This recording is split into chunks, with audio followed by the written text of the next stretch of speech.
ఒక మాటతో ప్రారంభిస్తానమ్మా. వేణుస్వామి గారు, ఆయన పేరు తెలియని వాళ్ళు లేరు, ఆయన తెలియని వాళ్ళు చాలా తక్కువ మంది. అవునా? ఇటీవల కాలంలో బాగా ప్రాచుర్యంలోకి వచ్చినటువంటి ఒక జ్యోతిష్యం.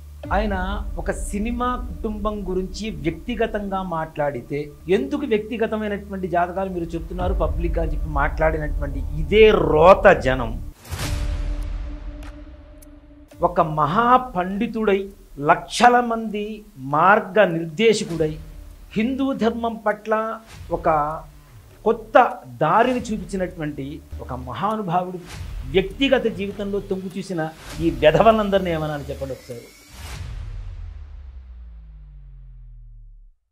ఒక వ్యక్తి మన గురించి మాట్లాడుతున్నప్పుడు మనం తప్పని చెబుతున్నప్పుడు మనం ఎదుటి వ్యక్తి గురించి వ్యక్తిగతంగా ఎట్లా మాట్లాడగలుగుతాం?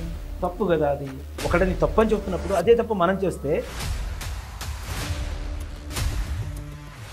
నమస్తే, వెల్కమ్ టు శ్రీ మీడియా. నేను మీ విష్ణుప్రియ.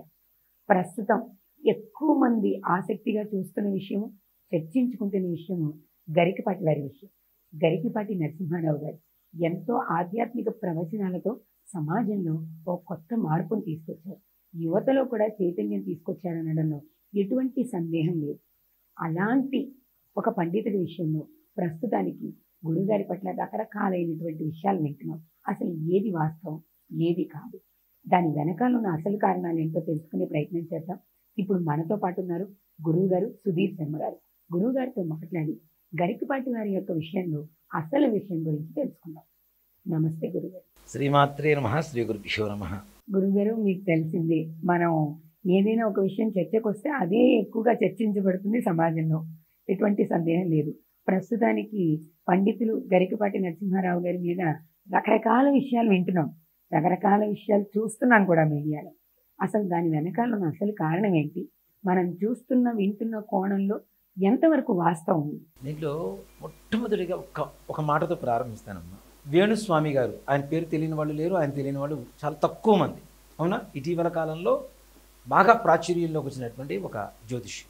ఆయన ఒక సినిమా కుటుంబం గురించి వ్యక్తిగతంగా మాట్లాడితే, ఎందుకు వ్యక్తిగతమైనటువంటి జాతకాలు మీరు చెప్తున్నారు పబ్లిక్ అని చెప్పి మాట్లాడినటువంటి ఇదే రోత జనం ఒక మహాపండితుడై లక్షల మంది మార్గ నిర్దేశకుడై హిందూ ధర్మం పట్ల ఒక కొత్త దారిని చూపించినటువంటి ఒక మహానుభావుడు వ్యక్తిగత జీవితంలో తొంగు చూసిన ఈ వెధవలందరినీ ఏమన్నా చెప్పండి ఒకసారి. కరెక్టా కాదా? ఆయన ఒక వ్యక్తిగత కుటుంబంలో తొంగు చూస్తే ఆయన తిట్టారు, మీరందరూ కలిసి ఈయన కుటుంబంలో తొంగి చూస్తారు. మీరెవరు అసలు ఆయన వ్యక్తిగత కుటుంబంలో తొంగి చూడటానికి? కుటుంబ వ్యవహారాల్లో తప్పు కదా. మనం ఒకళ్ళని తప్పని చెబుతున్నప్పుడు అదే తప్పు మనం చేస్తే వాడితో పాటు మనం కూడా వెధవలమే కదా. మరి అందరూ ఒప్పుకోవాలి తప్పనిసరిగా. ఆయన్ని చీకటి కోణాలు అది ఇదని చెప్పి చూపిస్తున్నటువంటి ప్రతి మీడియా అంటే ఏంటి? అందరికీ సమానమైనటువంటి ధర్మాన్ని, న్యాయాన్ని, ఉన్న విషయాన్ని కూలంకషంగా తెలుసుకున్న తర్వాత బయట చెప్పగలిగినటువంటి ఒక మాధ్యమం. అలాంటిది ఒకే కోణంలో చూసి ఇప్పుడు సర్వసాధారణంగా ఏమవుతుంది అంటే, మహా గొప్ప పండితుడు ఇప్పుడు ప్రధాని మోడీ గారే ఉన్నారమ్మా. మోడీ గారి గురించి ఒక ఆడావిడ బయటకు వచ్చి చెప్పిందంటే ఫస్ట్ మోడీ గారి సంగతి తీసి పక్కన పెడతారు, ముందు ఈవిడ మాట్లాడింది మాత్రం పబ్లిక్ చేస్తారు.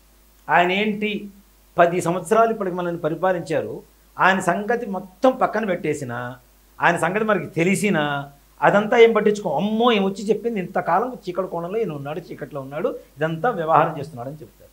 రాముడంతటి వాడే రావణాసురుడికి నచ్చలేదు, కృష్ణుడంతటి వాడే కంసుడికి నచ్చలేదు. అందరు నచ్చాలని గ్యారంటీ లేదు.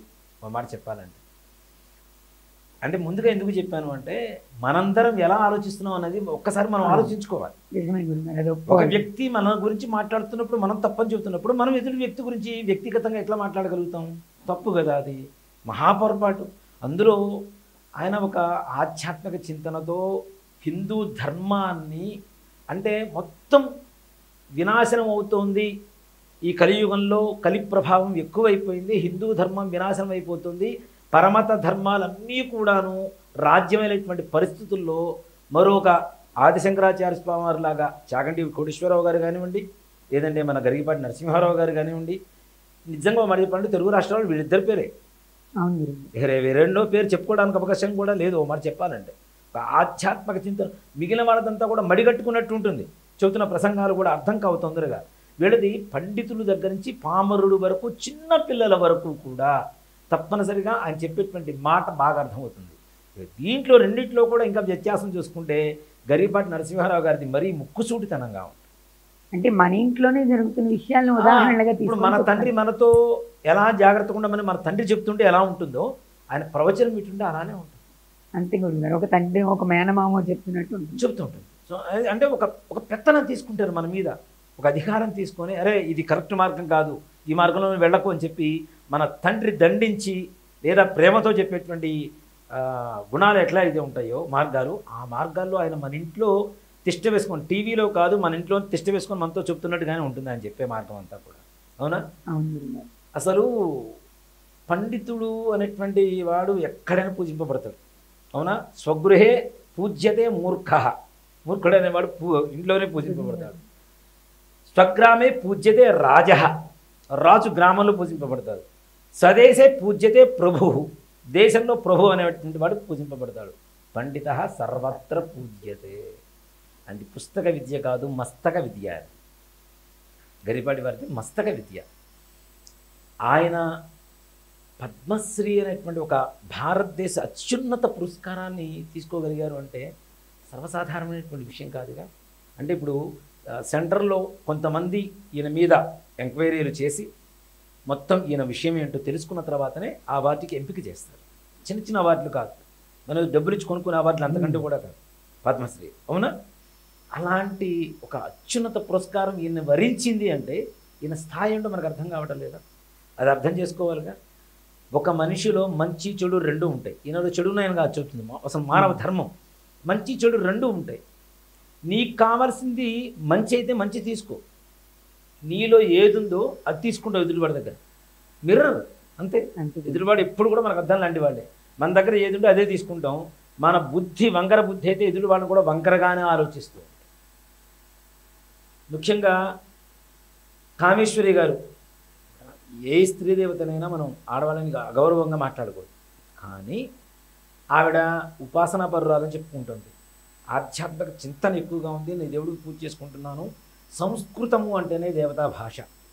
ఆ దేవతా భాషను అవపోసన పట్టినటువంటి ఆవిడ దేవతా తత్వాన్ని వంట పట్టించుకోవాలి, కానీ హిందుత్వాన్ని వినాశనం చేయాలి అనేటువంటి ఒక దురుద్దేశమో కావచ్చు, లేదంటే వెనకున్నటువంటి వ్యక్తులు కావచ్చు, ఆవిడ ఎవరు ప్రేరేపిస్తున్నారో తెలియదు, లేదా ఆవిడ సొంత ప్రేరేపణ ఆవిడకు సొంతగా కలిగిందంటే ఆయనకు పద్మశ్రీ వచ్చినప్పుడే ఆ యక్కసు మీద తప్పనిసరిగా ఇది చేయాలి. 20 సంవత్సరాల తర్వాత 23 సంవత్సరాలు 2001లో ఆవిడ బయటికి వెళ్ళిపోతే 2024 ఎండింగ్లో దాదాపు 23-24 సంవత్సరాల పాటు తర్వాత ఆయన మీద అక్కసుతో ఇట్లా ఇష్టం వచ్చినట్టు మాట్లాడుతున్నారు. మరి ఇన్ని సంవత్సరాలు మాట్లాడని ఒక వ్యక్తి ఇప్పుడు ఎందుకు మాట్లాడుతున్నారు? అదేదో అప్పుడే యుద్ధం చేయొచ్చుగా. అవునా? ఓ మాట చెప్తాను, అంటే వేరే చెడులు అనుకోకండి. వృద్ధనారీ పతివ్రత అని ఒక శాస్త్రం ఉంది. వయస్సు పెరిగినంత మాత్రం మనం చేసిన తప్పులు వెనక ఉంటాయి, అవి తెలుసుకోకుండా అవి మర్చిపోయి ఉంటారు జనాలు, మనం చెప్పిందే నమ్ముతారు అనుకోవడం అనేది అవివేకం, మూర్ఖత్వం కిందకు వస్తుంది. ఆవిడ చేసిన తప్పులకి ఆయన బలి చేయడం ఏంటి? తప్పు కదా. ఆయన కొడుకులు కారు, ఆయన అన్నగారి కొడుకులు. అన్నగారి కొడుకుల్ని సొంత కొడుకులుగా చూసుకునేటువంటి ఒక తత్వం ఈ రోజుల్లో ఎవరికి ఉంది చెప్పండి? ఒక్కడికి చెప్పండి. దత్తత తెచ్చుకున్న వాళ్ళే పీడిస్తున్నటువంటి, అంటే పిల్లలు లేరు అని ప్రేమతో దత్తత తెచ్చుకున్నటువంటి పిల్లల్నే పీడిస్తున్నటువంటి ఈ రోజుల్లో సొంత కొడుకుని సొంత కూతుర్ని కూడా బాధ పెడుతున్నటువంటి తల్లిదండ్రులు ఉన్నటువంటి ఈ రోజుల్లో అన్నగారికి పుట్టినటువంటి పిల్లల్ని తీసుకొని వచ్చి సొంత కొడుకులుగా తీర్చిదిద్ది ఇంత వాదం చేసినటువంటి ఆయన మంచివాడా? కొడుకుల్ని అర్ధరాత్రి పూట ఇంట్లో వదిలేసి వేరే వాళ్ళతో వివాహం చేసుకోవడానికి సంబంధం పెట్టుకొని వెళ్ళిపోయిన ఆవిడ మంచిదా?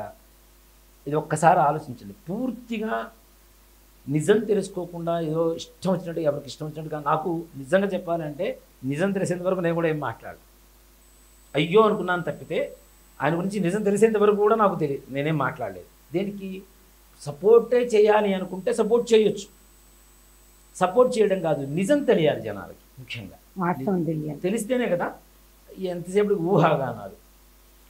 నిన్న ఒకళ్ళు అడిగారు నన్ను, ఆయన కోర్టు వ్యవహారాలు వీటికి వెళ్తున్నారు, మరి కరెక్టా అంటే, శ్రీకృష్ణుడు అంతలో వాడే శిశుపాలుడు 100 తప్పుల వరకు వేచి చూశాడు. 100 తప్పుల తర్వాత తలనారికి వేసాడా లేదా? మరి శ్రీకృష్ణుడంత ఓర్పు కూడా ఈ రోజులో కలియుగంలో లేదు. ఒక మాట ఏంటంటే రాముడి కంటే ఎక్కువ సహనం ఉంది ఆయన, కాబట్టి ఇంతకాలం వేచి చూశాడు ఆవిడ చేసిన పనులు. 24 ఏళ్ళు. అవునా? సొంత కొడుకులు కేసు పెట్టించారు, సొంత కొడుకులతో ఆయన వైపు మలుచుకున్నారు అంటే మలుచుకోవడానికి ఏమన్నా రాయా లేకపోతే చెక్క విగ్రహం చేసుకోవడానికి? నువ్వు చేసినటువంటి నీచపు పనుల వల్ల నీ కొడుకులు ఎంత కన్న తల్లి నీచురాలైనా సరే కొడుకులు తప్పనిసరిగా తల్లి అనేటువంటి ఒక సాఫ్ట్ కార్నర్ ఎక్కడో ఏదో ఒక మూల ఉంటుంది. అలాంటి సున్నితమైన అంటే అలాంటి చిన్న ప్రేమ కూడా నీ మీద లేకుండా ఉంది అంటే మనం చేసిన పని ఎలాంటిది అనేటువంటిది ఒక్కసారి మనం ఆలోచించుకోవాలి. ఈ 20 ఏళ్లలో ఎప్పుడు కూడా వాళ్ళ కుమారులు గరికపాటి గారి కుమారులు ఆవిడ దగ్గర ఉండలేదు, ఆవిడని కలవలేదట. కలవలేదు, మరి ఫోన్ అది చేసింది లేదు, ఎలా మాట్లాడింది సాధ్యం? లేదు. మరి ఎందుకు పోనీ నిజమే ఇప్పుడు 20 ఏళ్ల తర్వాత ఇప్పుడు కేసు పెట్టించారు అనుకుందాం. మరి చిన్నప్పటి నుంచి వాళ్ళకి తల్లి ప్రేమ అనేటువంటిది వాళ్ళకి అవసరం ఉంటుందిగా. దాదాపు ఒక 6-7 ఏళ్ళు వచ్చినప్పుడేగా వదిలేసి వెళ్ళిపోయింది ఇంట్లో, అవునా? 6-7 ఏళ్ళకి తల్లిదండ్రులను గుర్తుపడతారుగా. మా నాన్నగారు నాకు 7 years అప్పుడు చనిపోయారు, నాకు 7 ఏళ్ళు ఉన్నప్పుడు చనిపోయారు. ఇప్పుడే కళ్ళు మూసుకుంటే మా నాన్నగారు రూపం కనబడుతుంటుంది, మా నాన్నగారు మాట్లాడే విధానం కనబడుతుంటుంది, వినపడుతుంటుంది నాకు. అలాంటిది 6-7 ఏళ్ళకి ఊహ వస్తుంది, నా తల్లి ఈవిడ. ఇంకో వాళ్ళని తీసుకొచ్చి ఈవిడ తల్లి అంటే వింటారు? అప్పుడు వినరు కదా. అలాంటి వయసులో మరి తండ్రితో గొడవ పడలేదు కావాలేమో అంటే మీరు చేసిన పనికేగా. మీరు చేసిందేమో నీచపు పని. అసలు చిన్న లాజిక్ చెప్తానమ్మా. ఆయన రెండో వివాహం ఎప్పుడు చేసుకున్నారు? గరికపాటి వారు కొన్ని ఏళ్ల తర్వాత చేసుకున్నారు, అవునా? మరి ఈ లోపల మీకు ఎట్లా పెళ్ళి అయిపోయింది?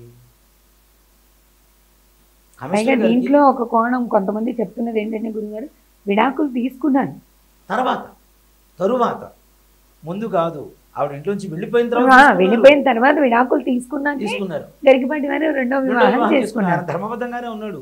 ఓ మాట చెప్పాలంటే ఆవిడ ఏదో కథ చెప్పారు, రాముడి భార్య లక్ష్మణుడి దగ్గర ఉందా అంటే నిజంగా ఓ మాట చెప్పానంటే రాముడు ఆయనే, అసలైన రామతత్వం ఆయన దగ్గరే ఉంది. కాబట్టే నీ పిల్లల్ని ఆయన సొంత పిల్లలుగా చూసుకొని రెండో వివాహం చేసుకున్న తర్వాత కూడా సంతానం కలిగితే వీళ్ళ మీద వాత్సల్యం ఎక్కడ దొక్కుతుందో అని చెప్పి మళ్ళీ సంతానాన్ని కూడా కనకుండా ఈ పిల్లల్ని సొంత పిల్లలాగా చూసుకున్నాడుగా. ఆ భార్య రెండో భార్యను కూడా ఒప్పించారు అయినా, మనకు సంతానం వద్దు వీళ్ళే సంతానం చాలు అని. ఇప్పుడు ఆవిడని గొప్పగా చెప్పాలేమో గురువు గారు, ఎందుకంటే ప్రతి స్త్రీ మాతృత్వాన్ని కోరుకుంటుంది కదా. ఎంత గొప్ప వ్యక్తి భర్త అయినా కూడా మాతృత్వం స్థానం ఎవరు భర్తీ చేయలేరు, ఆవిడ వదులుకున్నారు. అలాంటిది ఆవిడ గురించి మళ్ళీ మంచిగా చెబుతున్నారు ఈమె. ఆవిడ చాలా మంచి ఆవిడ మంచి ఆవిడ అవ్వడానికి కారకులు ఎవరు, మూడు స్తంభం ఎవరు? ఈయన చెప్పాలి కదా. లేదు వీళ్ళని తీసుకెళ్ళి పక్కన పడేద్దాం, మనం ఒక సంతానం కందాము, మన సంతానం మనకుంటుంది, వీళ్ళు ఎంతైనా అన్న కొడుకులు కదా, నా కొడుకులు కాదు కదా అని ఒక్క మాట పెళ్ళైన కొత్తలో ఈయన చెప్తే ఆవిడ మారదా?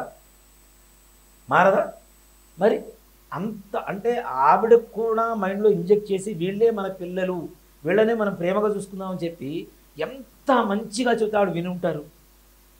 ఆవిడ మంచిది విన్నారు, కాదని చెప్పండి. ఈయన కూడా ఎంత గట్టిగా ఎంత స్ట్రాంగ్ ఒపీనియన్తో చెప్పుంటారు ఆ మాట కదా. నీవు కన్న పిల్లల్ని ఇంట్లో తాళం వేసేసి నువ్వు అర్ధరాత్రి కూడా సంగీత కచేరీకి వెళ్ళిపోయి అటు నుంచి అటు వెళ్ళిపోయిన దానివి, అలాంటి పిల్లల్ని ఈయన దగ్గర చేర్చుకొని ప్రేమగా సొంత కొడుకుల కంటే ఎక్కువగా పెంచి విద్యాబుద్ధులు నేర్పించి వాటి రోజున వాళ్ళ ప్రవచనాలు వింటున్నాం చక్కగా, అవునా? గురజాడ గారు శ్రీశ్రీ గారికి వాళ్ళని అంత విద్యావంతులు చేసి సంఘంలో గౌరవంగా నిలబెడితే నిజంగా ఓ మాట చెప్పాలంటే ఇంతవరకు ఎవరికైనా తెలుసా? గరికపాటి గారికి రెండో వివాహం అయింది, ఈవిడ ఇట్లా ఉంటుంది, ఈవిడి పిల్లలే, వీళ్ళ అన్నగారి పిల్లలే వీళ్ళు, ఈయన పిల్లలు కాదు అన్న సంగతి ఎవరికైనా తెలుసా? ఆవిడ వీడియోలు చేసేవారికి ఎవరికి తెలియదు కదా. మరి నిజంగా నీ కొడుకుల జీవితాన్ని నువ్వే రోడ్డు మీద వేసావు కదా, అవునా?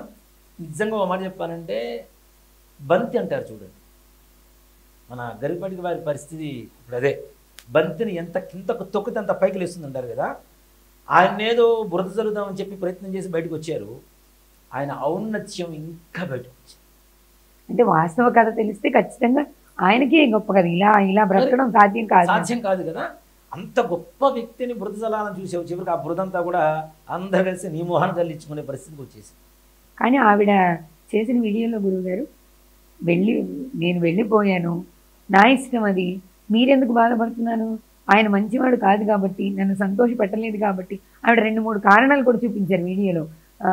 ఫ్రిడ్జ్ కొనమంటే కొనలేదు, తలనొప్పి వస్తే ట్యాబ్లెట్ తెచ్చిపెట్టడం, నీకే స్కూటర్ ఉంది కదా, నువ్వే స్కూటర్ వేసుకొని వెళ్ళి తెచ్చుకోవచ్చు కదా, నాకు స్కూటర్ నడపడం రాదన్నాడు. ఇలాంటి వాళ్ళతో ఏ స్త్రీ కాపురం చేస్తుందని ఆవిడ ప్రశ్నిస్తున్నారు. ఫ్రిడ్జ్ కొనకపోతే ఇంట్లోంచి వెళ్ళిపోతుంది, ఆ ట్యాబ్లెట్ కొనకపోతే ఇంట్లోంచి వెళ్ళిపోతుంది, ఆ బండి మరి ఆయనకి రాదు అని చెప్తున్నారు. ఆయన క్లియర్గా చెప్తున్నప్పుడు నువ్వు బండి వేసుకొని తెచ్చుకోమని చెప్పారు.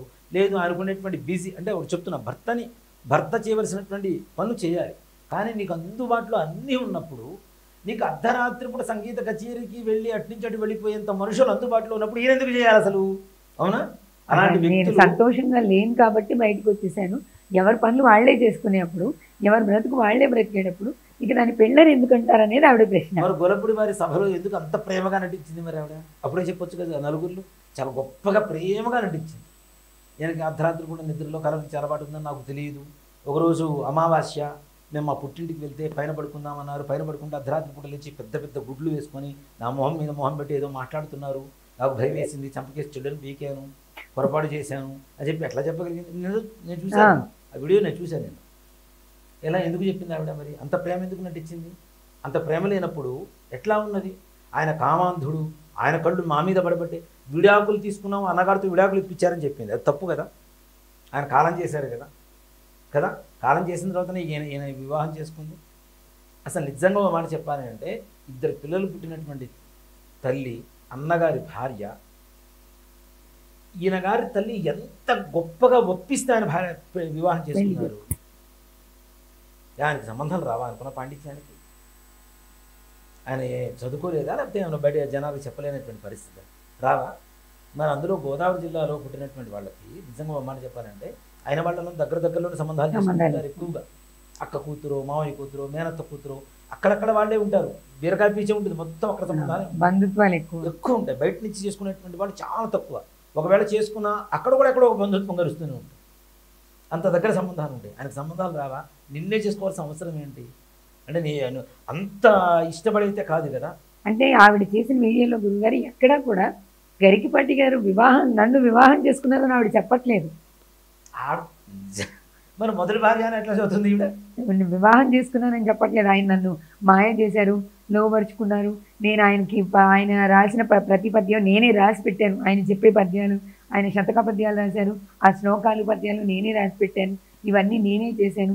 అంత పాండిత్యం ఉన్న వ్యక్తిగా మీకు కనిపిస్తున్నారు కానీ ఆయన అసలు కోణం తెలియదు అనేది ఆవిడ వాదన. ఇప్పుడు ఆవిడ భార్య కాదు అన్నప్పుడు, ఇందాక నేను చెప్పిన గులపూడి మారుతీరావు గారి సభలో భార్యని ఎట్లా ఒప్పుకొని కూర్చుంది పక్కన ఆవిడ? అర్ధాంగి మీద శ్లోకాలు చెప్తుంటే ఈయన ఆవిడ ఎట్లా ఎందుకు ఆనందించింది? ఆవిడ మీదే కదా చెప్తుంది. ఆవిడ అర్ధాంగం చెప్తున్నారు కదా, చెప్తున్నప్పుడు ఎట్లా ఆనందంగా కూర్చుంది పక్కన? మరి పెళ్లి చేసుకోలేదని చెప్తుంది. పెళ్లి చేసుకోకపోతే అంటే ఇప్పుడు పెళ్లి చేసుకోలేదు అనుకుందాము. అంటే ఆవిడ ఒక్కొక్క వీడియోలో ఒక్కొక్కలా చెప్పారు గురుగారు. ఒక దాంట్లో ఒకలా ఉంది, ఇంకో దాంట్లో ఇంకోలా ఉంది. అదే చెప్తున్నా కదా, వివాహం అయ్యింది, అయిన మాట నిజం. తల్లిగారు ఒప్పించి మరీ వివాహం చేశారు. ఈవిడ నిలబెట్టుకోలేదు. ఒక మాట చెప్పాలి, ఇప్పుడు నిజంగా ఇందాక మీరు అన్నట్టు ట్యాబ్లెట్ తెచ్చి ఇవ్వలేదు, ఫ్రిడ్జ్ కొని ఇవ్వలేదు అంటే మొగుడు కాకపోతే ఇంకెవరిని అడుగుతావు? మొగుడు చేయలేదని కదా ఇంకొకటితో నేను సంబంధం పెట్టుకుని విడిపోయాని చెప్పి చెప్తున్నావు. మరి మొగుడనే అధికారంతోనే కదా అడిగింది, లేకపోతే ఎందుకు అడుగుతారు? అంటే కొన్ని చోట్ల అబద్ధాలు చెబుతుంటే ఇంకో చోట నిజం చెబుతున్నప్పుడు వీటికి సిమెంట్ వేసి కాంక్రీట్ చేసినట్టు ఉండాలి. అలా లేకుండా ఏదో ఇష్టం వచ్చినాడు ఒక్కో చోట ఒక్కో మాట చెప్తాను, ఇంకో చోట ఇంకో మాట చెప్తాను, నా ఇష్టం నోటికి వచ్చింది మాట చెప్తాను అంటే అది కరెక్ట్ కాదు కదా. దానివల్ల ఏమవుతుంది? ఇబ్బంది పడేది ఎవరు అంటే ఆమె. ఒక మాట చెప్పానంటే, ఇప్పుడు సంఘంలో ఆమె ప్రతి పురుషుడు ఏ రకమైనటువంటి దృష్టితో చూస్తాడో ఒకసారి ఆలోచించుకోమని చెప్పాను. ఆ వయసున్న వాళ్ళు, ఆవిడకంటే పెద్దవాళ్ళు ఆవిడ ఏ రకమైనటువంటి దృష్టితో చూస్తారు? ఆవిడని పిల్లలు ఇంట్లో ఉండగా మరిదిని పెళ్లి చేసుకున్న తర్వాత కూడా అర్ధరాత్రి కూడా ఇంకో వ్యక్తితో వెళ్ళిపోయింది అని చెప్పి ఆవిడ చెప్పుకుంటోంది. బయట జనాలు ఎవరైతే ఉన్నారో దానికి సాక్ష్యాలు విన్నవాళ్ళు, దగ్గర ఉండేవాళ్ళు, వాళ్ళందరూ వీడియోలో చెప్తూ ఉన్నారు. ఇవాళ రోజున మీ పరిస్థితి అంటే మిమ్మల్ని ఏ రకంగా ప్రతి పురుషుడు గుచ్చి చూస్తాడనేది ఒకసారి ఆలోచించుకోవద్దా? బయటకు వచ్చే ముందు మనం చేసిన తప్పేంటో మనకు తెలుసున్నప్పుడు మనం దాన్ని కవర్ చేసుకునేలా ఉండకూడదు కదా. నిజం ఎప్పటికైనా నిగ్గు తేలాల్సింది, గ్యారెంటీ నిగ్గు తేలుతుంది. నిజం నిప్పులు అనేది కాలుతుంది. అంటే ఆవిడ వాదన ఏంటంటే గురుగారు, హిందూ ధర్మం గురించి రకరకాలుగా చెప్తున్నారు, వివాహ వ్యవస్థ గురించి గొప్పగా చెప్తారు, ఈయనకే వివాహ వ్యవస్థ గురించి సరైన అవగాహన లేదు. అలా ఉండుంటే అన్న భార్యని ఎలా నేను అంగీకరిస్తారు? ఇక ఆలుమగల గురించి చెప్పడానికి ఏ ప్రవచనాలు అయితే ప్రపంచాన్ని మారుస్తున్నాయని చెప్తున్నామో ఆ ప్రవచనాలు చెప్పడానికి గరికపాటి వారికి అర్హత లేదనేది ఈవిడ వాదన. ఇప్పుడు ఈవిడ అంగీకరించకుండా పెళ్లి చేసుకున్నారు, ఆయన అంగీకరించకుండా పెళ్లి చేసుకున్నారా? చేసుకోలేదుగా. మరి చేసుకున్న తర్వాత ఇద్దరు అన్యోన్యంగా ఉన్నారుగా. ఇప్పుడు వంక దొరకనమ్మ డొంక పట్టుకొని తిరిగిందని ఏదో ఇష్టం వచ్చినట్టు ఫ్రిడ్జ్ కొనలేదు, టాబ్లెట్ తెచ్చి ఇవ్వలేదు, బండి వేసుకుని నన్ను వేయడమన్నారు, అది చేశారు ఇది చేశారు. ఇంత మాత్రాన చిన్న విషయాలకే నువ్వు దూరమైనటువంటి నీ తత్వం ఎలాంటిది? ఫస్ట్ నువ్వు చెబుతున్న సిల్లీ రీజన్స్ చెప్పినవన్నీ అలానే. అంటే కలిసి కాఫీ తాగే అవకాశం లేదు, పిల్లలతో కలిసి భోజనం చేసే అవకాశం లేదు. ఆయన ఇప్పుడు ఒక మాట చూద్దానమ్మా, సంపాదించకపోతేనేమో మొగుడు వేస్ట్ అని చెప్తావు, సంపాదన కోసం తిరుగుతూ కష్టపడి నీ కుటుంబం కోసం కష్టపడుతుంటేనేమో కుటుంబాన్ని పట్టించుకోలేదని చెప్తావు. ఆయనకున్న పాండిత్యం వాటి రోజున ఇన్ని సంవత్సరాల తర్వాత దాదాపు మనకి ఒక 2010 తర్వాత ఆయన బాగా ప్రాచుర్యంలోకి వచ్చారు. అంతవరకు ఎంత మదన పడి ఉంటాడు ఆయన, ఎంత ఆలోచన చేసి ఉంటాడు, ఎంత కష్టపడి ఉంటాడు, ఎన్ని సభలు చేసి వాటి రోజున ఈ స్థాయిలోకి వచ్చాడు ఆయన. అవునా? ఆయన గర్వంగా చెప్పుకోవాలి అంటే ఆయన చూస్తుంటేనే ఒక రకమైనటువంటి అహంకారం మనకి వస్తుంది, ఈయన మనవాడు కదా. అవునా? ఆయన చూస్తుంటే మన ఇంట్లో సింహం ఉంటే మనం పెంచుకుంటూ ఉంటే, లేదంటే మన తండ్రి గొప్ప స్థాయిలో ఉంటే మనకి ఎంత ఆనందం వేస్తుంది, ఎంత గర్వంగా ఉంటుంది. మా నాన్నగారు ఎమ్మెల్యేరా, ఎంపీరా, సీఎం రా, పిఎం రా అని చెప్పుకుంటాం కదా.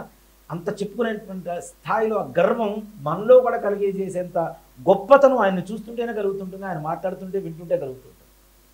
అలాంటి వ్యక్తిని పట్టుకొని ఇష్టం వచ్చినట్టు సిల్లీ రీజన్స్ బయటకు చెప్పి, ఏ రీజన్స్ ఏవి దొరక్క, నిజంగా ఒక మాట చెప్పాలంటే మరి సహనం సహనం సహనం అని చెప్పి ఎంతో సహనం ఉంటే, అంత సహనం ఉన్నప్పుడు మరి ఇంట్లోనే సర్దుకొని ఉండాలిగా. ఇంకోళ్ళు ఎవరో ట్రాప్ చేశారు, నేను పోయాను, వాళ్ళు ట్రాప్ చేశారు, నేను వెళ్ళిపోతున్నాను అంటే ఎంత నీచమైనటువంటి. నిజంగా ఒక మాట చెప్తానమ్మా, ఆవిడ క్యారెక్టర్ ఏంటని ఒక్క మాటలో చెప్తా. ఆవిడ వెళ్ళిపోయింది కదా, వెళ్ళిపోయేటప్పుడు బిడ్డల్ని కూడా తీసుకొని పోయి ఉంటే వాటి రోజున మనం ఎవ్వరం నోరెత్తి మాట్లాడడానికి అవకాశం ఉండేది కాదు. ఎప్పుడైతే ఇంట్లో బిడ్డల్ని వదిలేసి వెళ్ళిపోయిందో ఆవిడ ఆడది కాదు, తల్లి అంతకంటే కాదు, మహాతల్లి అని చెప్పుకోవడానికి కూడా సిగ్గుచాడని చెప్పి ఒక్క మాటలో తెలిసిపోతుంది కదా. ఎంత నీచమైన తల్లి అయినా పిల్లల్ని తప్పనిసరిగా తీసుకుంటాం. భర్త మీద లేకపోయినా పిల్లల మీద ప్రేమ పోదు. ఇప్పుడు గర్భంలోంచి వచ్చినటువంటి వాడు కదా, వాళ్ళ మీద ఎంత పేగు బంధం అది. ఆ పేగు బంధానికి ఎంత విలువిస్తారు ఆడవాళ్ళు. అవునా? ఇప్పుడు ఒక కొడుకు తల్లిని సరిగా చూడలేదు, కానీ తల్లి కొడుకు బాధపడుతుంటే ఎంత బాధపడుతుంటున్నాడు.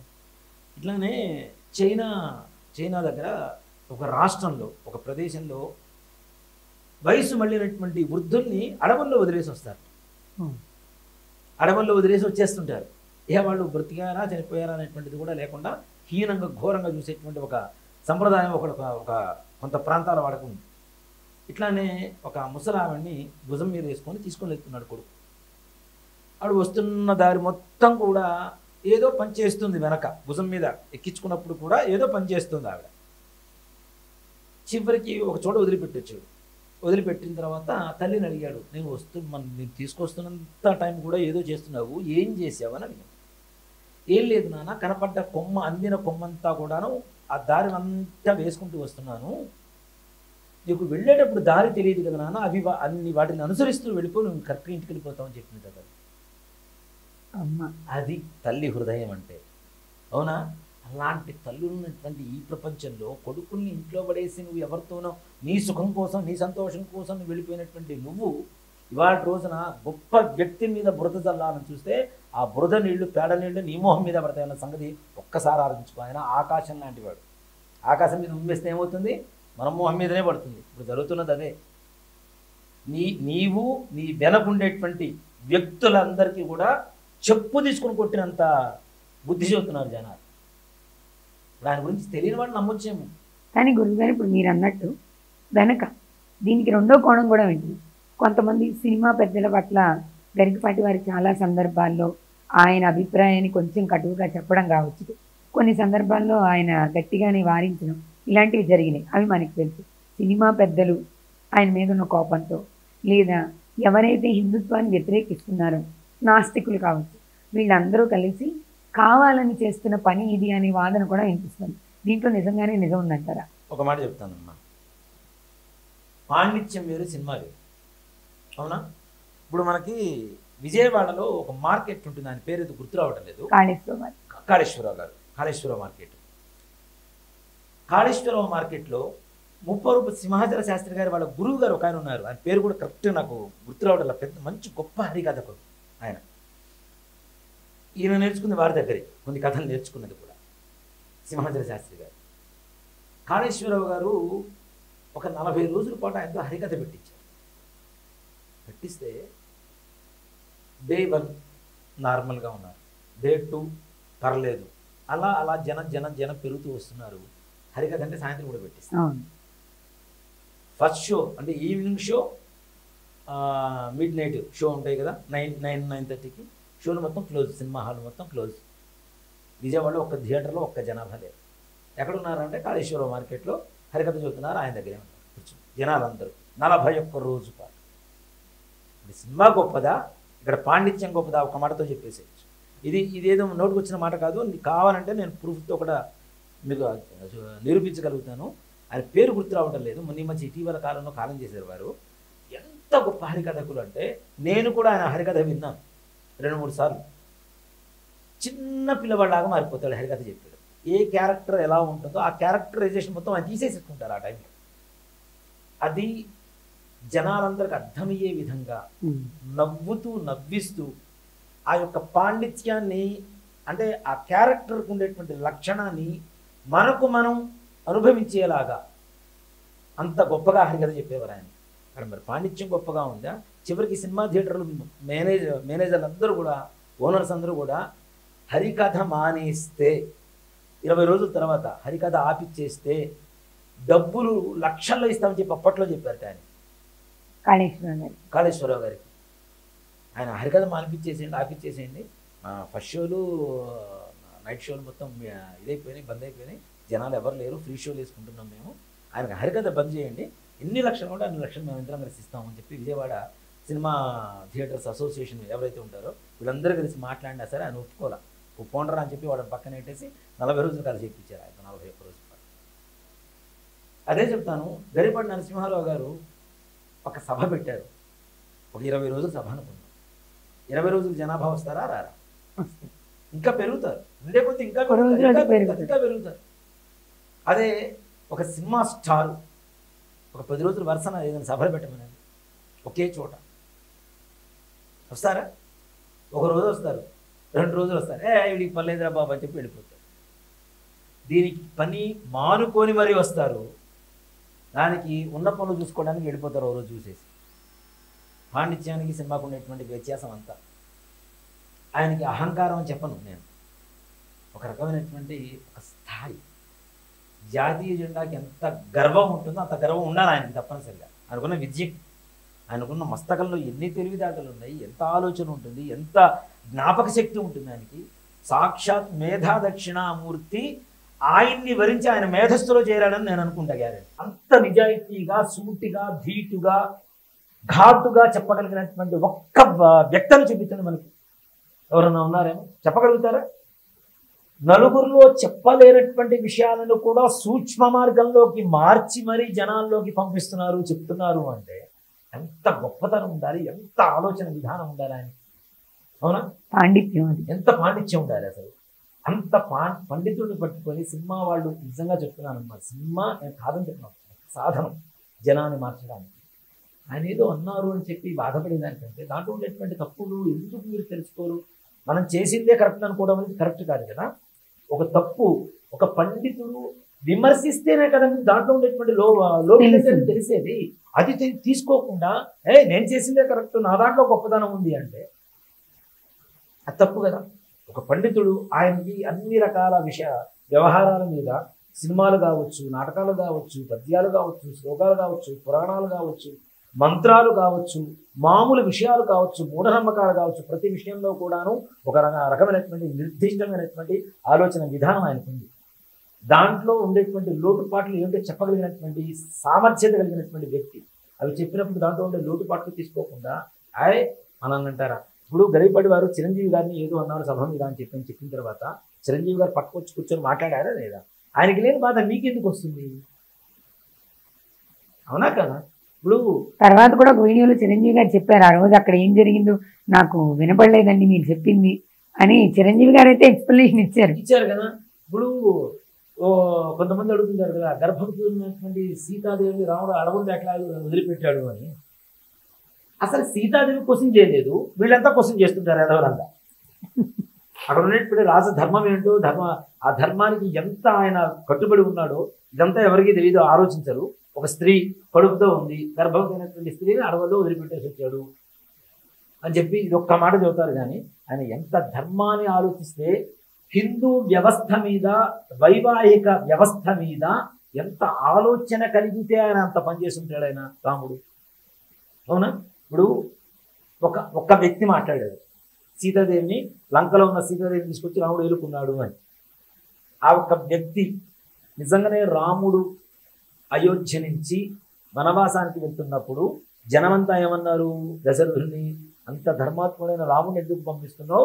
రాముడు లేని చోట మేము ఉండం, మేము తాళాలు వేసుకొని మేము కూడా అడవికి వెళ్ళిపోతామని చెప్పి ప్రతిఘటించారు రాజ్యంలో జనమంతా. మరి సీతాదేవిని పంపిస్తున్నప్పుడు ఒక్కడన్నా ప్రతిఘటించాడా? అంటే వీడు ఒక్కడు చెప్పిన మాట వీళ్ళందరూ నమ్ముతున్నారనేగా. అది ఆలోచించాడు కదా రాముడు.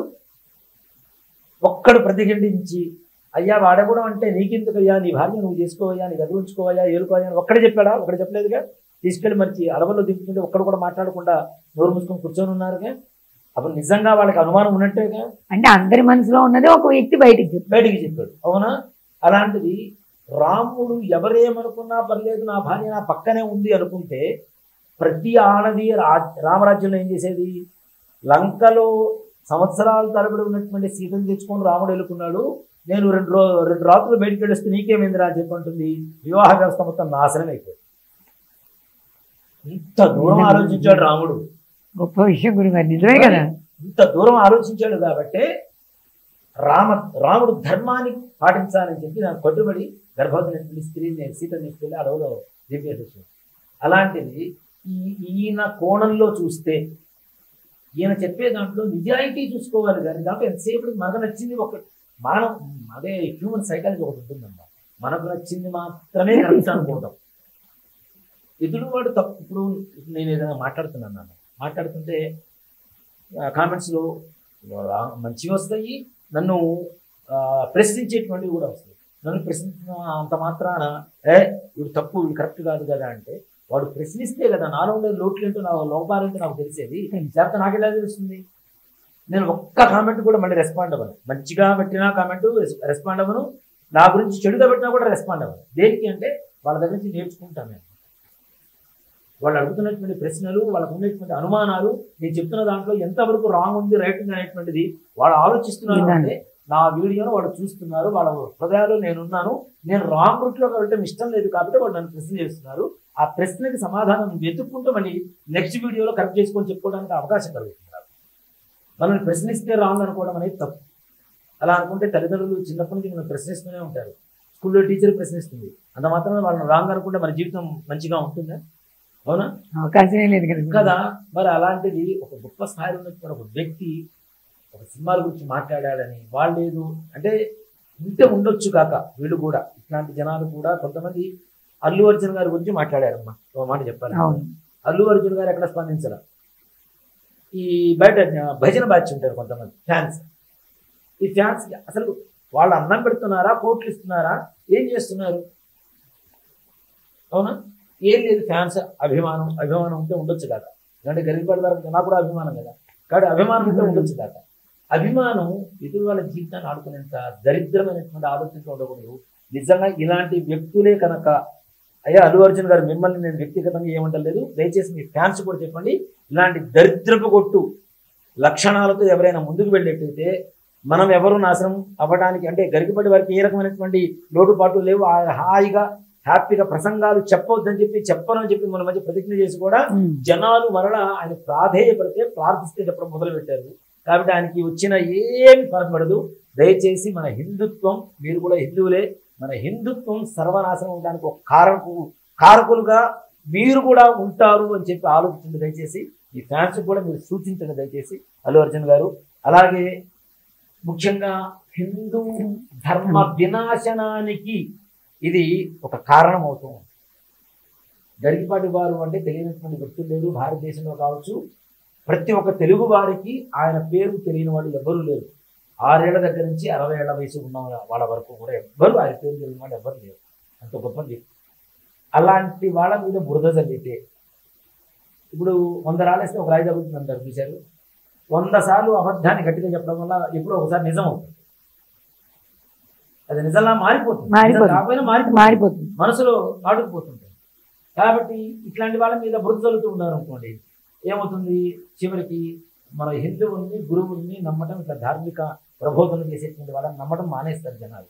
కానీ ప్రస్తుతానికి కూడా మీరు అన్నట్టు కామెంట్లో అదే కనిపిస్తుంది కదా గురుగారు, చెప్పేవేమో ఇలాంటి ప్రవచనాలు, ఇక చేసేవేమో వేరే వేరే వేరే మాటలు వస్తున్నాయి కదా. అసలు నిజం తెలియకుండా కామెంట్ చేసేవాడికి ఆ వీడియో చేసి చిక్క కోణాలని చెప్పేవాడికి వాళ్ళకి బుద్ధి ఉండాలి. వాళ్ళకి చెప్పు తీసుకొని కొట్టారు ఫస్ట్ మనం చెప్పాలి. తప్పు కదా. నీకు తెలిసిందే నిజం అనుకుంటే ఎట్లా? ఆవిడ చెప్పింది బాగానే ఉంది. ఆ స్త్రీ బయటకు వచ్చేసి ఆయన గురించి చెప్పేసింది ఇదే నిజం. అసలు ఇప్పుడు నీ వీడియోలు తీసుకుని ఎక్కడన్నా పెట్టుకోవాలి. నువ్వు చేసిందంతా తప్పు అని తెలిసిన తర్వాత, ఇప్పుడు నిజాలు బయటకు వస్తున్న తర్వాత నువ్వు పెట్టిన చీకటి కొన్నాళ్ళు ఎక్కడ పోతాయి? అదే చీకట్లోకి నువ్వు నీ సంస్థ పోతుంది. అదే చీకట్లో పోతుంది. పోయి ఒక మనిషిని బాధ పెట్టకూడదు, అలాంటిది సద్బ్రాహ్మణిని బాధ పెట్టకూడదు, అలాంటిది ఇంతమంది జీవితాల్ని మార్చేటువంటి ఒక మార్గదర్శకుడుగా ఉన్నటువంటి గరికపాటి నరసింహారావు గారి మీద బురద జరిగినటువంటి ప్రతి ఒక్కరు కూడా చెప్తున్నారమ్మా. అది నా ఆవేశం కాదు, ఉన్న నిజం చెప్తున్నాను. సాక్షాత్తు పరమేశ్వరుడితో శాపం పొందితే ఎంత వినాశనం పొందుతామో అంత వినాశనానికి మీరు దారి తీసుకుంటున్నారు. మీ వినాశనానికి మీరే దారి వేసుకున్నారు అనేది మాత్రం ఖచ్చితంగా. చివరిగా ఒక ప్రశ్న గురుగారు, గరికపాటి వారి గురించే దీనికి ముందు, వివాహ విషయానికి ముందు ఆయన ఆస్తి 300 కోట్లు 200 కోట్లు కేవలం ప్రవచనాలతో ఇంత సంపాదించారు, అందుకే అంత అహంకారంతో ఉంటారు అనేది కూడా చాలా చాలా చోట్ల పదే పదే వినిపించింది. దాని మీద ఒక ప్రకటన కూడా చేశారు గురువు గారు.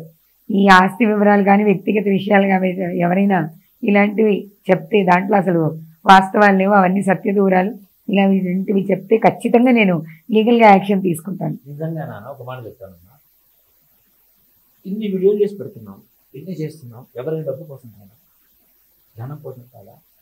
ఇప్పుడు లక్షల కోట్ల రూపాయలు దోచుకున్న రాజకీయ నాయకులు ఉన్నారు. మరి వాళ్ళని ఎందుకు ప్రశ్నించాం? మీరు వాళ్ళని తీసుకెళ్ళి సీఎం చేస్తారు, అవునా? మరి వాళ్ళని ఎందుకు ప్రశ్నించారు మీరు? ఈయన కష్టపడే సంపాదించుకుంటున్నాడు, దోచుకునేం కాదుగా. వచ్చిన ప్రతి ఒక్కరిని నాకు ఇన్ని అని చెప్పి మేము అడగడం లేదుగా, ఇస్తే తీసుకుంటున్నారుగా. నిజంగా మనం మాట్లాడుకున్నట్టు ధార్మిక కార్యక్రమాలు చేస్తే వాళ్ళకి ఆయన తీసుకున్న డబ్బులు కూడా సగం తీసి వెనక్కి ఇస్తారని చెప్పి కూడా విన్నాం, అవునా? మరి అది గొప్పతనం కాదా? ఆయన శ్రమని ఎదురు వాళ్ళు దోచుకుంటున్నారు అనేటువంటి భావన కలిగిన చోట ఎక్కడ ఏం మాట్లాడాలి, తీసుకొని వచ్చేస్తే నిజంగానే వీళ్ళ వల్ల ఒక నలుగురు మంచి జరుగుతుంది అనుకున్నటువంటి వాళ్ళకి సంస్థలకి ఆయన తీసుకున్న డబ్బులు సగం తీసి ఆయనకి వెనక్కి ఇస్తున్నారు. మరి ఆయన కష్టం ఆయనకు ఉండాలిగా. సంపాదించుకుంటే తప్పేంటి? 100 కోట్లు కాదు 1000 కోట్లు సంపాదించుకుంటారు. మీకేంటి అసలు? మీకెందుకు?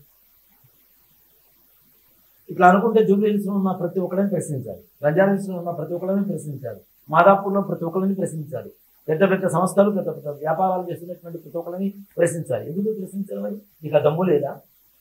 నిజానికి ఇప్పుడు వీళ్ళు ఫ్యాన్స్ అని చెప్తున్నారు, మరి వాళ్ళు కూడా డబ్బులు సంపాదిస్తున్నారు మరి హీరోలు. మరి ఒక్కో సినిమాకి ఎన్ని కోట్లు తీసుకుంటున్నారు? ఆయన ఎందుకు ప్రశ్నించారు మరి? అవునా?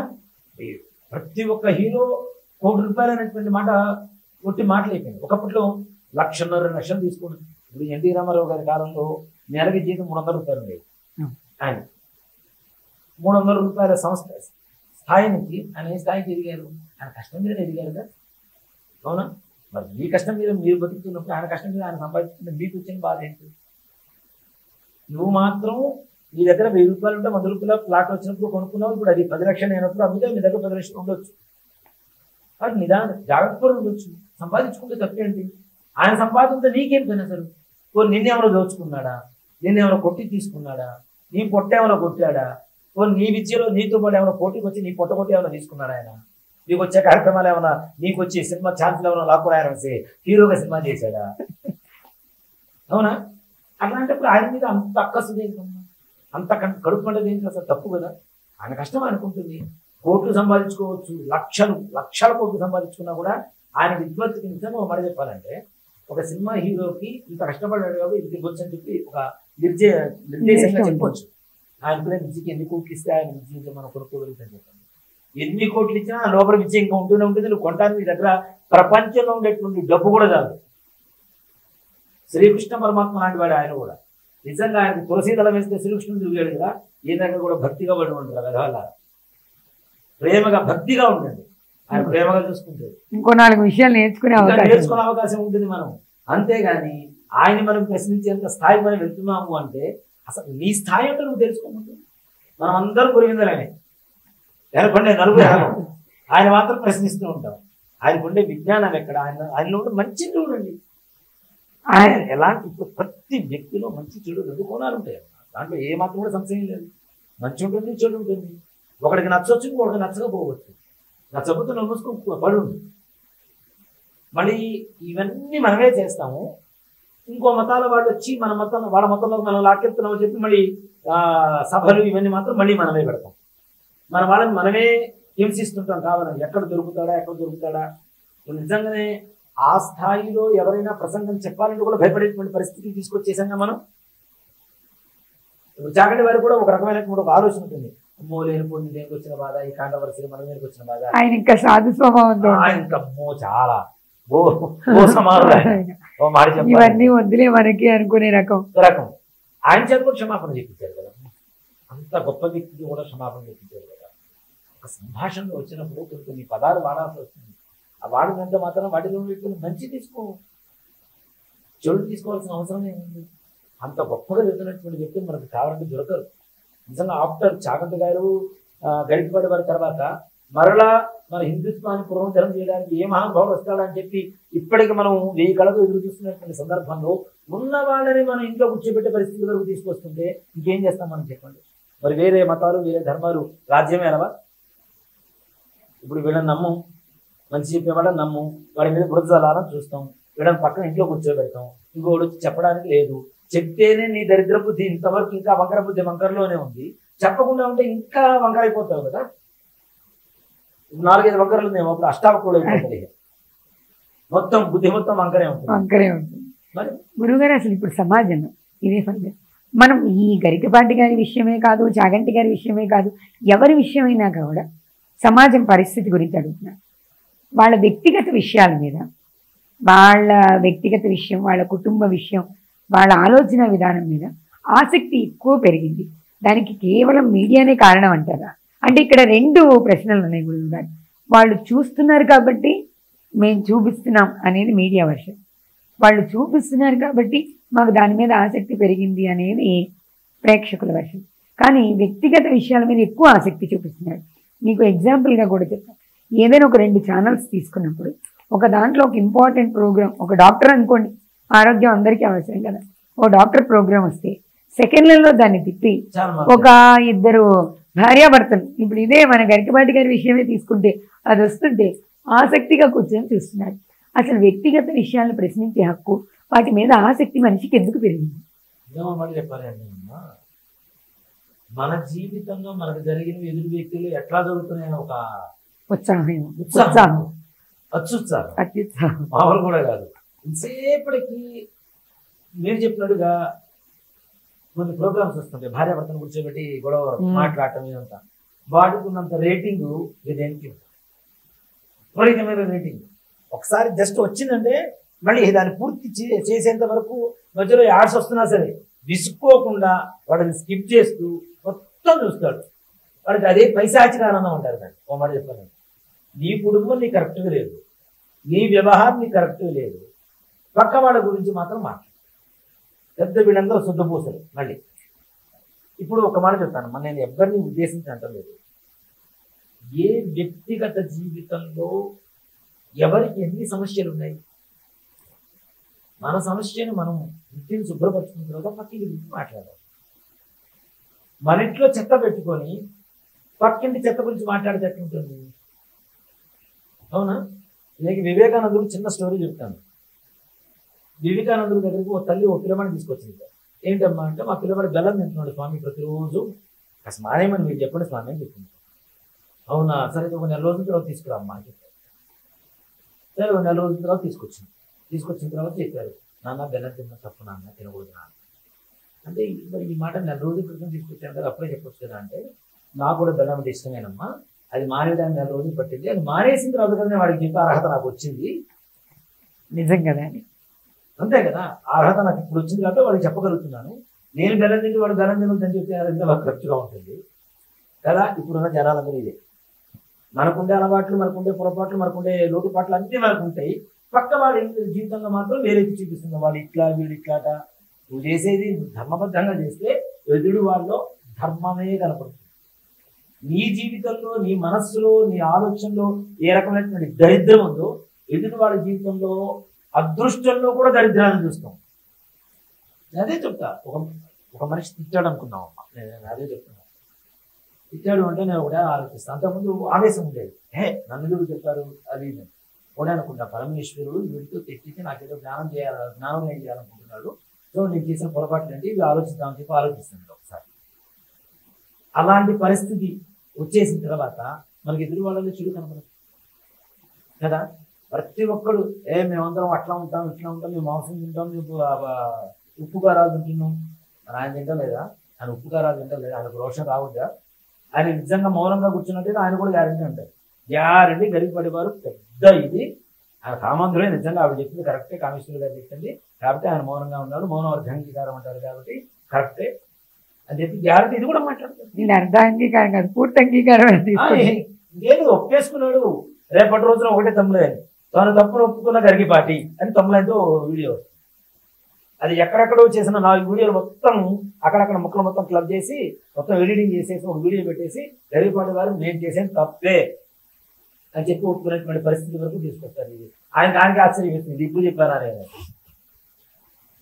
అంతే కదా. అలాంటి నిజంగా చెప్తున్నాను అయ్యా, మీడియా వారందరికీ దయచేసి చెప్తున్నా, నిజాలు తెలుసుకోండి. మీడియా అంటే అందరికీ, అంటే మన కాన్స్టిట్యూషన్స్కి 4 పిల్లర్స్లో ముఖ్యంగా మీడియా చాలా ముఖ్యమైనటువంటిది. అలాంటి మీడియా జనాల్ని తప్పుదో పట్టించకూడదని చెప్తారు. సన్మార్గంలో నడిపించేలాగా చూడండి. నిజంగా తప్పు ఉంది, తప్పు నిజంగా ఉంటే నిప్పు తెలిసిన తర్వాత మీరు చెప్పాలి. ఇలా అంటున్నారు కానీ దీంట్లో ఎంతవరకు నిజం ఉందో తెలియదు అని చెప్పి ఒక ఇది వేయటం లేదు. అసలు మీరు కన్ఫర్మేషన్ ఇచ్చేస్తున్నారు అంతే. ఆయన కామాంధుడు, నీచుడు, నికృష్టుడు, వినాశి, ఇంజారి, ఇవి చెప్పిన మాటలు మొత్తం ఆయన మీద రుద్దేసి ఒక స్టాంప్ వేసేస్తున్నారు. రాజమౌళి గారి సినిమాలో కనుక లాస్ట్లో ఒక స్టాంప్ వస్తుంది చూడండి అని, ఆ స్టాంప్ వేసేసి గుర్తిస్తున్నారు ఆయన మీద. ఆయన గురించి తెలుసుకోండి, ఆయన వ్యక్తిగత వ్యవహారం అంటే తెలుసుకోండి, ఆయన లక్షణాలు ఏంటో తెలుసుకోండి, వాళ్ళ కుటుంబ నేపథ్యం ఎలా ఉందో తెలుసుకోండి, ఆయనతో ఉన్నటువంటి వాళ్ళు ఎలా ఉన్నారో తెలుసుకోండి, ఆవిడతో తిరిగినటువంటి వాళ్ళు ఎలా ఉన్నారో కనుక్కోండి, వాళ్ళని కనుక్కోండి. వాళ్ళు చెప్తారు ఆవిడ గురించి. తెలిసిన తర్వాత మాట్లాడటం మీరు, మనకు తెలిసిందే కరెక్ట్ అని చెప్పడం అంతకంటే దరిద్రం అది. దయచేసి మీడియా వారు అందరికీ మళ్ళీ చెప్తున్నారు, ఏ పార్టీలకి, ఏ హీరోలకి, ఏ నేపథ్యానికి, ఏ మతాలకి కాపు కాయకుండా ఉన్నది ఉన్నట్టుగా చూపించండి. మీ మీద ఇంకా ఎక్కువగా మర్యాద, గౌరవం, ప్రేమ ఇంకా ఎక్కువ పెరుగుతుంది. మన ఈ మధ్య నేను ఒక దగ్గర ఒక కేసు వచ్చింది. ఏంటి అంటే ఒక టీవీ ఛానల్ వారు, ఎందుకు చెప్పాలి వాళ్ళ పేరు ఎందుకు చెప్పాలి కానీ, ఆర్థికపరమైనటువంటి వ్యవహారాల్లో మీడియా అనేది ఎంత ఇదిగా పనిచేస్తుందని నేను చెప్తాను. బెంగళూరు నుంచి వచ్చారు ఒక పెద్ద ఏమిటి విషయం అంటే, ఒక పక్కింటి అమ్మాయి అబ్బాయి ఇద్దరు ప్రేమించుకున్నారు, పెళ్లి చేసుకుందాం చెప్పి పెద్దలు అందరూ అంగీకరించారు, అంతా ఓకే అయిపోయింది. అబ్బాయికి అమ్మాయికి వివాహం ఉంది. అబ్బాయి ఎయిర్పోర్ట్కి వెళ్ళాడు, విదేశాలు వెళ్తున్నాడు, సెండాఫ్ ఇవ్వడానికి అందరూ వెళ్ళారు. అబ్బాయి అమ్మాయి ఇద్దరు కారు నుంచి దిగారు. అమ్మాయి ముందుకు నడుస్తుంది, అతను ఎవరో పట్టుకొని కొట్టేసారు, చంపేశారు ఆ పిల్లవాడు. అది ఈ అమ్మాయి మీద రుద్దారు. అమ్మాయి తండ్రి అడ్వకేట్. టీవీ ఛానల్ వాళ్ళు వచ్చి, మీరు మీ కూతురు బయటికి తీసుకురావాలంటే మేము మాట్లాడితే మీ ఛానల్లో మొత్తం ప్రసారం చేస్తాం మంచిగా, లేదు డబ్బులు ఇవ్వకపోతే మాత్రం మీ అమ్మాయి మద్దతు చేసింది అని చెప్పి మేమే ప్రచారం చేస్తామని చెప్పి నేను డబ్బులు అడిగితే ఆయన ఇవ్వాల. నేను మీకు డబ్బులు ఇస్తే నా కూతురు తప్పు చేసినట్టే, నేను అడ్వకేట్ని, నా కూతురు తప్పు చేసినట్టే, నేను ఇవ్వను అంటే కుటుంబానికి వెళ్ళి రోడ్డు మీద లాగేశాడు. ఎంత ఘోరంగా ఉంది చెప్పండి, ఇది ఎంతవరకు నిజాయితీగా ఉంది? మీడియా వాళ్ళు ఆలోచించవచ్చు సార్, తప్పు కదా. ఎదురువాడి పరువు, ప్రతి ఒక్కరికి ఏదో ఒక వీక్నెస్ ఉంటుంది, ఒక బాధ ఉంటుంది, వాళ్ళ కుటుంబంలో ఏదో ఒక గొడవ ఉంటుంది. వాటిని పట్టుకొని రోడ్డు మీద చూపిస్తాను, దాన్ని మేము ఇంట్రెస్ట్గా చూస్తాం, వాళ్ళు చూపిస్తున్నారు కాబట్టి, వీడు చూస్తున్నారు కాబట్టి మేము కాస్త ఇంట్రెస్ట్గా నిమిషానికి ఒకసారి వేసి చూపిస్తాము అంటే అది ఎంతవరకు కరెక్ట్? నిజంగా మాట చెప్పాలంటే మన మధ్య పోనీ హంపి అమ్మాయి మళ్ళీ చెస్ గెలిచింది, మళ్ళీ వరల్డ్ రికార్డు కొట్టింది. మరి ఎందుకు చూపించట్లేదు? ఎంతమంది ఛాంపియన్స్ ఉన్నారు, అది ఎందుకు చూపించట్లేదు? అవునా?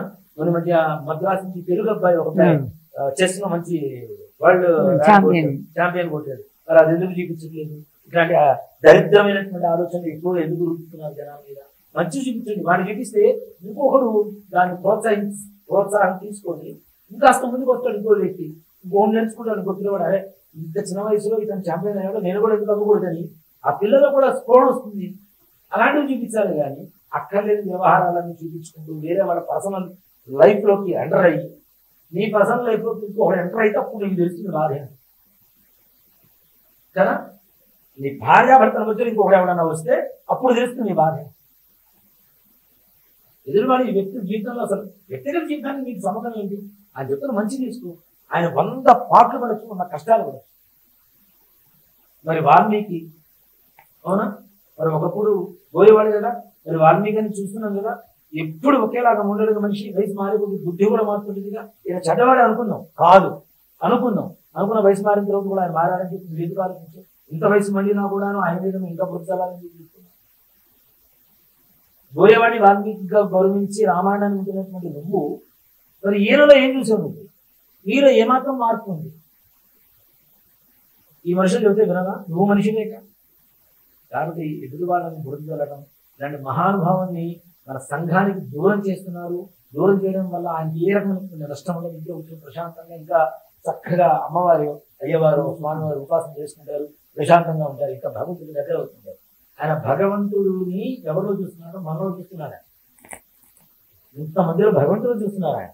మనం ఆయనలో భగవంతుడు చూడాలి. కానీ దయాన్ని చూస్తాము అంటే కరెక్ట్ కాదు కదా. ఇంతమందికి దూరం చేసి మన సంఘంలో హిందూ ధర్మాన్ని చులకన చేయాలనేటువంటి నీచమైనటువంటి హేయమైనటువంటి బుద్ధితో కొంతమంది కుట్రవన్నీ ఇట్లాంటి వాళ్ళని కామేశ్వరి గారు లాంటి వాళ్ళని ప్రేరేపిస్తూ ఇట్లాంటి వాళ్ళ మీద బురద చల్లడం జరుగుతుంది. కాబట్టి దయచేసి ఇట్లాంటి పనులు చేయవద్దు, మీడియా వారు ప్రోత్సహించవద్దు.